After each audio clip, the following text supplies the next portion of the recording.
भारत एक महान देश है। हमारे देश में साधु संतों की एक लंबी परंपरा रही है, जिन्होंने जन साधारण को ईश्वर तक पहुंचने का तरह तरह का मार्ग दिखाया है। आइए आज हम एक भगवत भक्ता के बारे में कहानी का श्रवण करें। ठाकुर श्री सिर पिल्ले की भक्त थी। इनमें से एक तो राजा की कन्या थी और एक जमींदार की। एक दिन इनके घर में श्री गुरुजी महाराज पधारे और जब वे शालग्राम भगवान की सेवा करने लगे तब उसे देखकर वे दोनों उनके समीप जाकर बैठ गईं। सेवा दर्शन और प्रसाद ग्रहण कर इनके मन में भी सेवा करने की उत्कंठा हुई। इन्होंने ललचा कर कहा, हम भी सुकुमार श्याम सुंदर की पूजा किया करेंगे, आप हमें ठाकुर जी की मूर्ति दे दीजिए। श्री गुरु जी ने इन्हें बच्चा परंतु सच्चा प्रेमी जानकर दोनों को एक एक पत्थर का साधारण टुकड़ा दे दिया। जब इन्होंने ठाकुर जी का नाम पूछा तो कह दिया कि इनका नाम सिल पिल्ले है और तुम अपना मन लगाकर नित्य इनकी सेवा किया करना। गुरुदेव जी की आज्ञा अनुसार दोनों प्रेम से पूजा करने लगे। सेवा करते करते उनके हृदय में बड़ा भारी अनुराग बढ़ गया। सिलपिल्ले भक्त जमींदार के दो भाई थे। दोनों में बड़ा वैर था। एक बार दूसरे भाई ने, जिसके पास वह रहती थी, उस भाई पर आक्रमण किया। उसने अपने साथियों के साथ भाई का सारा सामान लूट लिया। उसमें लड़की का ठाकुर बटुआ भी चला गया। इससे उस भक्ता को महान कष्ट हुआ। तब लोगों ने कहा, तेरे लिए तो दोनों भाई एक से हैं, शत्रुता भाई से है, परंतु तुमसे उनका प्रेम ही है। तू वहां जा और अपने ठाकुर जी को ले आ। तब वह लड़की उस गांव में गई जहां दूसरा भाई रहता था। उस समय वह अपने अनुयायियों के साथ द्वार पर बैठक में बैठा था। उस लड़की ने अपने कष्ट की बात कही और अपने ठाकुर जी को मांगा। तब उस भाई ने कहा, तुम घर में जाओ, वहाँ एक स्थान पर सभी ठाकुर विराजमान हैं, उनसे अपने ठाकुर जी को पहचान कर ले आओ। इस पर वहाँ बैठा हुआ कोई मनुष्य बोल उठा कि यदि तुम्हारे में ऐसी भक्ति है तो यहीं बुला लो, घर में जानने और पहचानने की क्या आवश्यकता है। यह सुनते ही उस लड़की की आंखें क्रोध से लाल हो गईं। प्रीति पर किए गए व्यंग से उसे भारी कष्ट हुआ। उसने ऐसे दुखी स्वर से अपने भगवान को पुकारा कि मानो शरीर छूट रहा है। उसकी प्रेम पुकार सुनकर उसके भगवान भीतर से दौड़कर आए और सबके सामने उसके हृदय से लग गए। यह अद्भुत दृश्य देखकर उसके भाई एवं अन्य सज्जनों ने कहा कि हमारे बड़े भाग्य हैं जो भक्ता बहन घर पर आई और उनके दुर्लभ प्रेम के दर्शन हमें हुए। हम धन्य हुए कि तुमने हमें ठाकुर जी का साक्षात दर्शन करा दिया। वे फूले नहीं समा रहे थे। इधर वह अपने ठाकुर समेत घर आई और उनकी सेवा करते हुए फूली नहीं समा रही थी। अब दोनों भाइयों में बड़ा ही प्रेम हो गया और धीरे धीरे उनकी बहन बड़ी होने लगी। जब वह बहन युवावस्था को प्राप्त हुई तो दोनों ने उसका विवाह एक बहुत ही सुंदर राजा से करा दिया।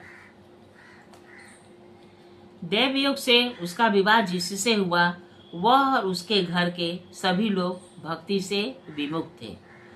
वही अभक्त पति उसे जब विदा कराने आया तो भक्ता बहुत व्याकुल हुई और चित्त में सोचने लगी कि इसका विमुखता कैसे दूर हो।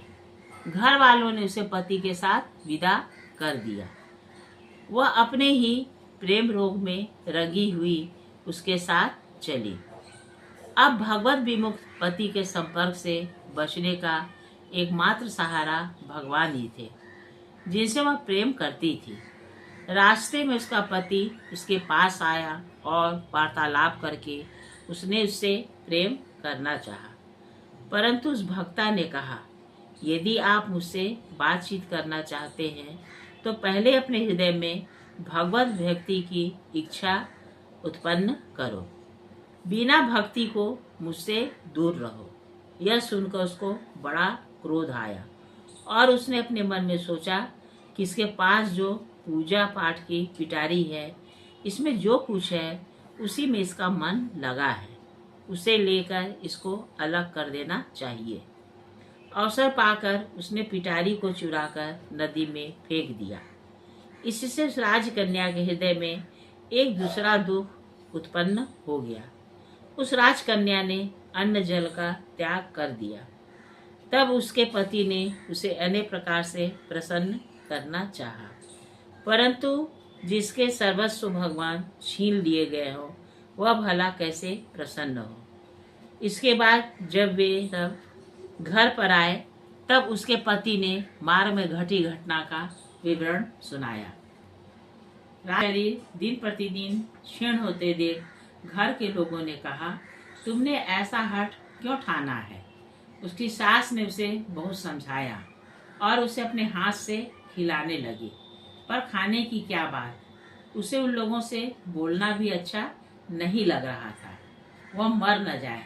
अतः घर वालों ने कहा, हम सब तेरे पाँवों में पड़ते हैं, अब जो तू कहे उसे ही करेंगे।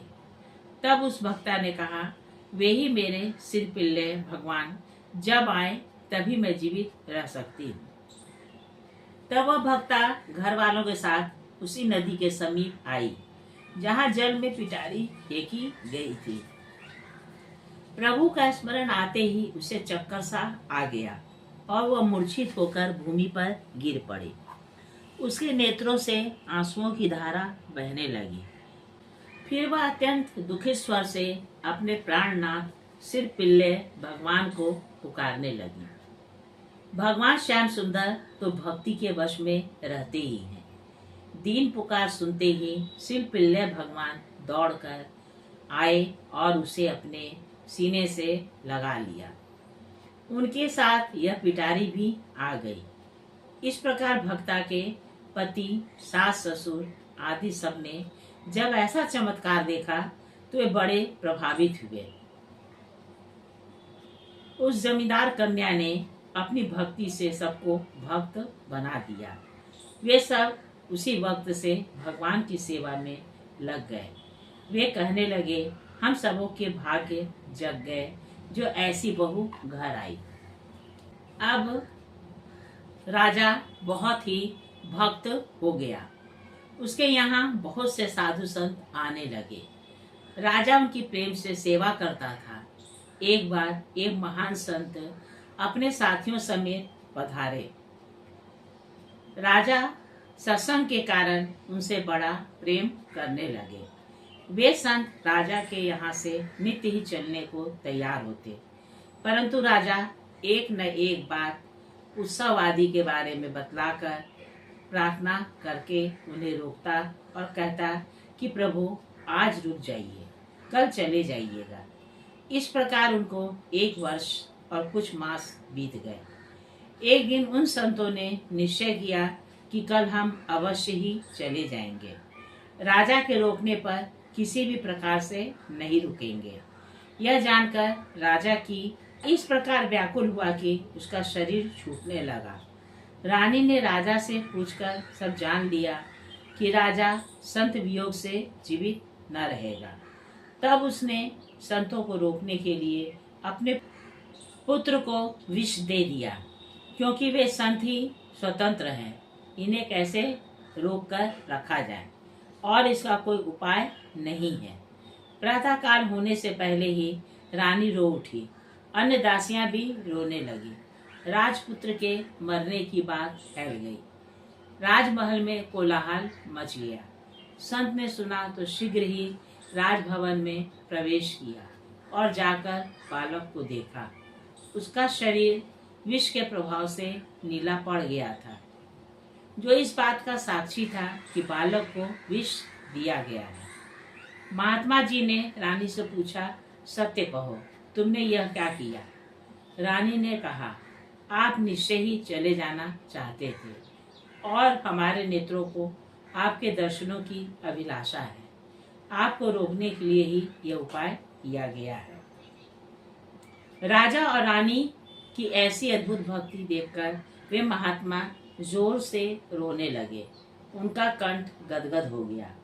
उन्हें भक्ति की इस विलक्षण रीति से बड़ा भारी आनंद हुआ। इसके बाद महात्मा जी ने भगवान के गुणों का वर्णन किया और उस बालक को जीवित कर दिया। उन्हें वह स्थान अत्यंत प्रिय लगा। अपने साथियों को जो जाना चाहते थे उन्हें विदा कर दिया और जो प्रेम रस में मग्न संत थे वे उनके साथ ही रह गए। इस घटना के बाद महात्मा जी ने कहा कि अब हम यदि आप मारकर भगाएंगे तो भी हम यहाँ से न जाएंगे। और संत ने वहीं पर स्थायी निवास बना लिया तथा राजा वह इस प्रकार व्याकुल हुआ कि उसका शरीर छूटने लगा। रानी ने राजा से पूछकर सब जान लिया कि राजा संत वियोग से जीवित न रहेगा। तब उसने संतों को रोकने के लिए अपने पुत्र को विष दे दिया, क्योंकि वे संत ही स्वतंत्र हैं। इन्हें कैसे रोक कर रखा जाए और इसका कोई उपाय नहीं है। प्रातः काल होने से पहले ही रानी रो उठी। अन्य दासियां भी रोने लगी। राजपुत्र के मरने की बात फैल गई। राजमहल में कोलाहल मच गया। संत ने सुना तो शीघ्र ही राजभवन में प्रवेश किया और जाकर बालक को देखा। उसका शरीर विष के प्रभाव से नीला पड़ गया था, जो इस बात का साक्षी था कि बालक को विष दिया गया है। महात्मा जी ने रानी से पूछा, सत्य कहो, तुमने यह क्या किया? रानी ने कहा, आप निश्चय ही चले जाना चाहते थे और हमारे नेत्रों को आपके दर्शनों की अभिलाषा है। आपको रोकने के लिए ही यह उपाय किया गया है। राजा और रानी की ऐसी अद्भुत भक्ति देखकर वे महात्मा जोर से रोने लगे। उनका कंठ गदगद हो गया। उन्हें भक्ति की इस विलक्षण रीति से बड़ा भारी आनंद हुआ। इसके बाद महात्मा जी ने भगवान के गुणों का वर्णन किया और उस बालक को जीवित कर दिया। उन्हें वह स्थान अत्यंत प्रिय लगा। अपने साथियों को जो जाना चाहते थे उन्हें विदा कर दिया और जो प्रेम रस में मग्न संत थे वे उनके साथ ही रह गए।